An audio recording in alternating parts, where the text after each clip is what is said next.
कलसीना गांव ऐसा है कि जिसके साथ लग लिया तो लग लिया, तन मन धन से भाई साहब के साथ हैं। हम तो भाई साहब से ये रिक्वेस्ट करते हैं, एक बार आप इलेक्शन लड़ो, हम फिर अपने कलसीना गांव की ताकत दिखाएंगे। संजीव सरपंच जी से ऊंचा समाना भाई साहब से मैं निवेदन करूंगा। जय दादा काले पीर की, जय दादा काले पीर की। समस्त कलसीना वासियों का दिल की गहराइयों से धन्यवाद करता हूँ कि मेरे हर दिल अजीज, मेरे प्रिय, मेरे नेता, मेरे भाई भूपेंद्र लाठर के लिए जो आप लोगों ने यहाँ पे जो जन समूह दिखाया है, सबसे पहले इसके लिए आप लोग तालियां बजाएं। आप इस ताली के हकदार हैं भूपेंद्र लाठर जी, क्योंकि आपने इन भाइयों के लिए हमेशा खड़े होने का काम किया है। मैं भूपेंद्र लाठर का कॉलेज का साथी हूँ जी 97 से। राजनेता बहुत देखे, नेता बहुत देखे, जिन्होंने हमें ठगा, जिन्होंने हमें बहकाया, और एक सामाजिक आदमी, एक भाईचारे का आदमी अगर कोई मिला और देखा तो वो है सिर्फ और सिर्फ भूपेंद्र लाठर। हम कॉलेज टाइम से जब से पढ़ रहे हैं, इनकी नीति, इनकी सोच सबसे अच्छी एक बात है कि सबको साथ लेके चले। कभी किसी भी तरह की कोई भी बात होती थी, चाहे स्कूल कॉलेज की हो या पारिवारिक हो या सामाजिक हो, भूपी ने कभी किसी को गलत सलाह नहीं दी और ना कभी किसी गलत आदमी का साथ दिया। जो कहा वो करके दिखाया।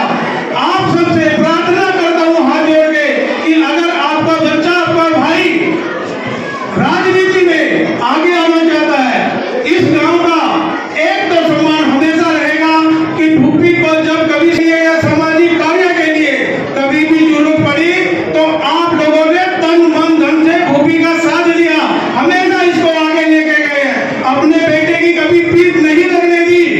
और जिसका नतीजा ये है कि ये आज आप लोगों के बीच में हौसला करके आया है कि भाई मैं आप लोगों के भरोसे मैं क्या राजनीति के अंदर जाऊं या मैं राजनीति के अंदर ना जाऊं। आप लोग सब हाथ खड़े करके एक बार विश्वास दिलाएं, क्या भूपी राजनीति में जाए या ना जाए? जाए, जाए। भूपी लाठर सामाजिक और राजनीतिक आदमी नहीं, आपके बंधने वाला आदमी है भाई। एक बार इस भाई ने बंद का देखियो, जिन्होंने बंधा वो तो जरूर जानते हैं इनके बारे में कि भाई भूपी क्या है। जिन्होंने नहीं बंधा, मैं एक बार आपसे वार्ता करता हूँ कि कभी किसी भाई के ऊपर कोई मुसीबत आए, एक बार भाई के पास आना, भाई को सिर्फ एक फोन कॉल करना। भूपी आपके लिए हमेशा खड़ा था, खड़ा है और खड़ा मिलेगा। गांव के बुजुर्ग और नौजवान साथियों, आज बहुत बढ़िया समय है और हमारे बीच में हमारे अजीज भूपी लाठर आए हुए हैं। हम सभी गांव की तरफ से अपनी तरफ से इनको स्वागत करते हैं। गांव में पहुंचे इसके लिए हम बार बार इनका धन्यवाद करते हैं, सारे गांव की तरफ से धन्यवाद करते हैं और हम इनके साथ हैं और साथ ही रहेंगे। नौजवान साथियों, हम हमारे गांव में भाई भूपेंद्र लाठर का भाई साहब आप अपना टिकट ले आओ, पूरा गांव आपका साथ देगा। मेरे भाई भूपेंद्र लाठर भाई, दोस्त और अपने मेरे गांव के रिश्तेदार भी हैं। अपने गांव की तरफ से और अपनी तरफ से भाई का गांव में बोलने पर दिल की गहराइयों से धन्यवाद। मीडिया को साइड से बोल दे करो। हार्दिक अभिनंदन का स्वागत करता हूँ और मैं अपनी तरफ से हमारा गाँव पूरी तरह से आपके साथ है और मैं बड़ी उम्मीद करता हूँ और मुझे विश्वास भी है कि हमारे भाई भूपेंद्र लाठर जी हमारी उम्मीदों पर खरे उतरेंगे। और बात तो कहने को बहुत है, क्योंकि बीजेपी सरकार ने जो शोषण हर वर्ग का किया है, जो किसानों पर लाठियां दागने का काम किया और कर्मचारियों पर लाठियां दागने का काम किया, हर वर्ग का बीजेपी ने शोषण किया है। सिर्फ और सिर्फ कागजों को उठाने का काम लोगों पर किया है। मैं अपने गांव की बात बताऊं, मेरा गांव कौन है। जैसे फैमिली आईडी की बात है, आधार कार्ड की बात है, कभी लिंक कराने की बात करते हैं, सिर्फ सेंटरों पर लाइन लगाने का काम कर रहे हैं। आज 3 साल हो गए, 3 बंदे मेरे गांव में ऐसे हैं जो मरीज घोषित करके फैमिली आईडी, आज तक वे जिंदा घोषित नहीं हुए। हर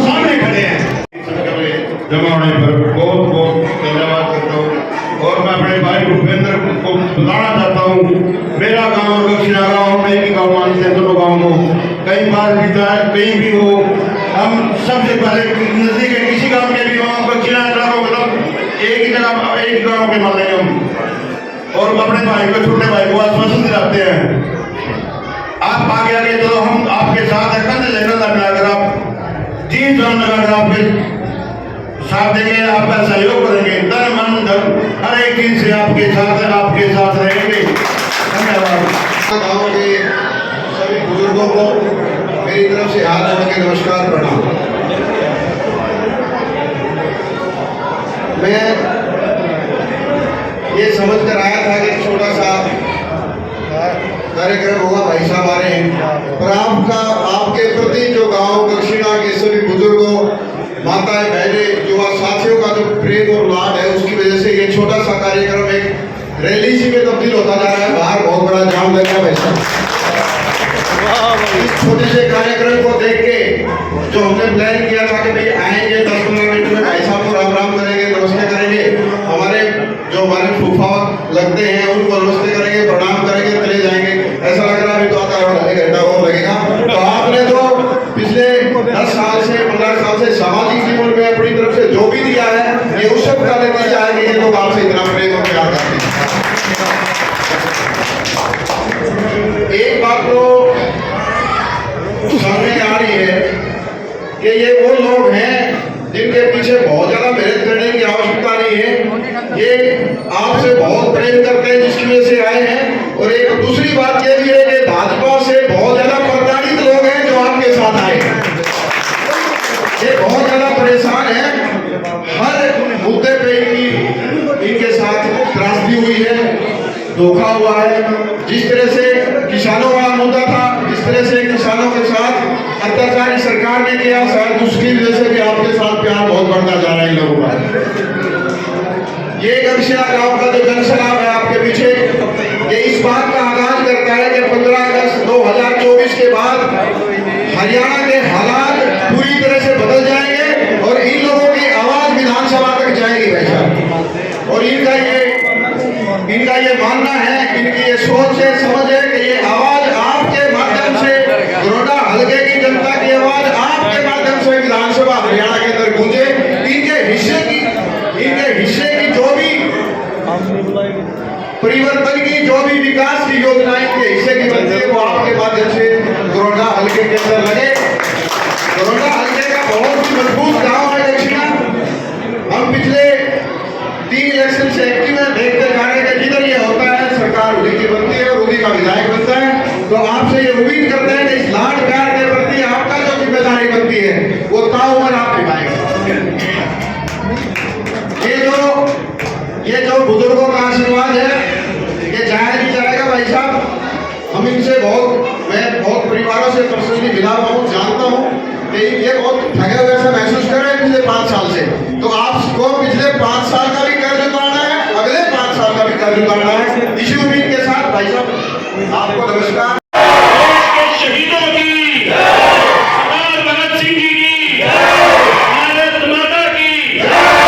कि आप लोगों ने जिस तरह का सम्मान दिया है, आप लोगों ने जो सम्मान की पगड़ी मेरे सर पे रखी है, ये बोझ है, ये जिम्मेवारी है। मैं आपको ये वादा करता हूँ इस सम्मान की पगड़ी में कभी आंच नहीं आने देगा। इस सम्मान की पगड़ी में किस चीज के लिए आप लोगों के बीच में मांगने आया हूँ, मैं किस चीज के लिए आप लोगों के बीच में हाथ जोड़ के जोड़ी करने के लिए आया हूँ बुजुर्गों और साथियों, मैं आज उसके बीच में आपके लिए प्रार्थना करने आया हूँ कि कहीं आपका ये बेटा, आपका रिश्तेदार, आपके भाई अकेला ना रह जाए। कि पिछले 6 प्लान से कांग्रेस पार्टी यहाँ चुनाव हार रही है। मुझे नहीं लगता किसी ने चुनाव लड़ने में कोई कमी रखी होगी। मुझे नहीं लगता कोई व्यक्ति ये चाहता होगा जिसको पार्टी ने मौका दिया और वो चुनाव हार जाए। हर कोई अपनी तरफ से पूरा प्रयास करता है, परंतु शायद कहानी उल्टी थी। वो दिल्ली के दरबार से टिकट लेके आते थे और नीचे आ जाते थे कि जी मैं टिकट लिया, नक्शे का अकाउंट ढूंढते फिर रहे थे, कल सीढ़े का स्टूडेंट कुर्सी चढ़े जाओगे, स्टूडेंट का खोरा की कुर्सी जाओगे। इस तरह सामाजिक और राजनीतिक क्षेत्र में भी चाहते हैं कि टिकट तो मुझे भी मिले, परंतु सही मायनों में टिकट किसकी मिलेगी, सही मायनों में टिकट किसको देनी चाहिए, पार्टी ने उसके लिए एक मापदंड तय किए हैं। पार्टी ग्राउंड स्तर पे जाके एक सर्वे करा रही है। टिकट मांगना सबका अधिकार है, सभी मांग रहे हैं।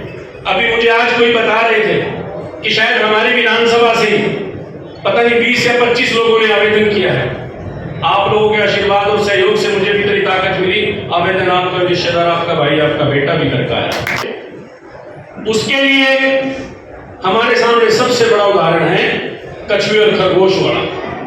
खरगोश सोचता था कि मैं तो जीत गया, चल थोड़ी देर आराम कर लूं, लेकिन कछुए ने सोचा आराम हराम है। वो हर दिन चला, हर पल चला, थोड़ा थोड़ा चला, और अल्टीमेटली क्या हुआ कि कछुआ रेस जीत गया। तो बुजुर्गों और दोस्तों, मैं तो कछुए की तरह रोज चढ़ना चाहता हूं। मैं किसी गुमार में नहीं रहना चाहता, ना मैं किसी को यह कहना चाहता हूं कि मेरी जेब में टिकट है। गलत बात। मेरी टिकट अगर है तो आप लोगों का आशीर्वाद और सहयोग और समर्थन में टिकट है, वरना मैं तो किसी काम नहीं। क्या आपका भाई का नाम ले दिया तो निश्चित तौर पे मैं आपके लिए विश्वास तो दिलाता हूं। मेरे नेता आदरणीय रणदीप सिंह सुरजेवाला जी, मेरी नेता बहन कुमारी शैलजा जी,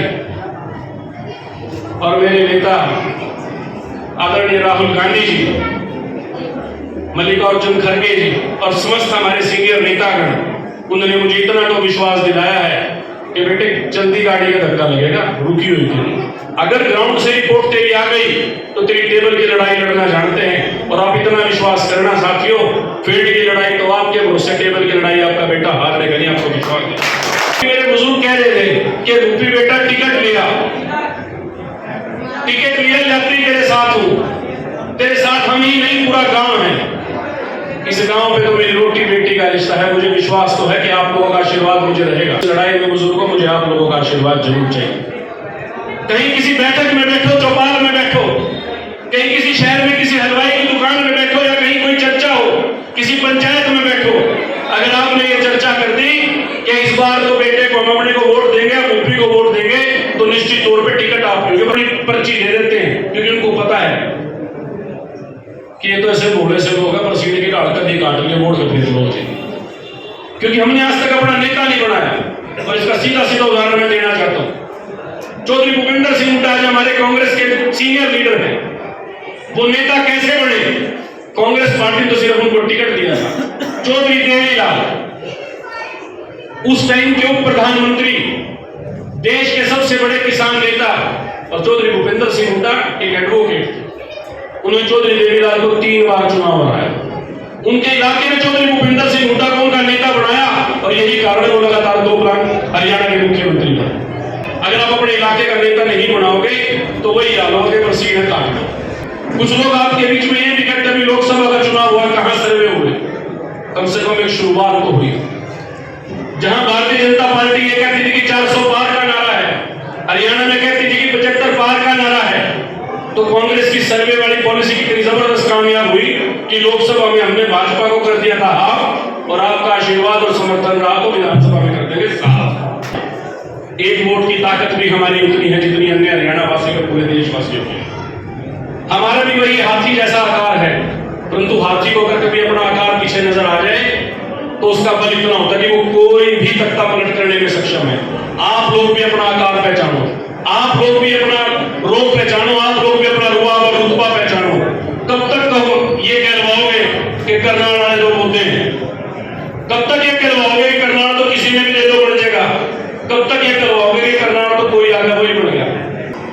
अपने वक्तव्य के बीच मेरे मुंह से कोई ऐसी बात निकल गई जो किसी राजनीतिक, धार्मिक या किसी ऐसे पारिवारिक या सामाजिक व्यक्ति को, या मेरे बुजुर्ग को, या किसी बच्चे को, या मेरी किसी छोटी गुड़िया खड़ी या बहन खड़ी किसी को बुरी लगी हो, तो उसके लिए मैं हाथ जोड़ के माफी भी मांगता हूँ। और आप लोगों के बीच में बार बार आता भी रहूँगा, आज से पहले भी आता रहा, हाथ जोड़ के दोनों। और ये झोड़ी करने इसीलिए आया हूँ कि मैं कल्ला कमजोर मेरा जो खड़े हो।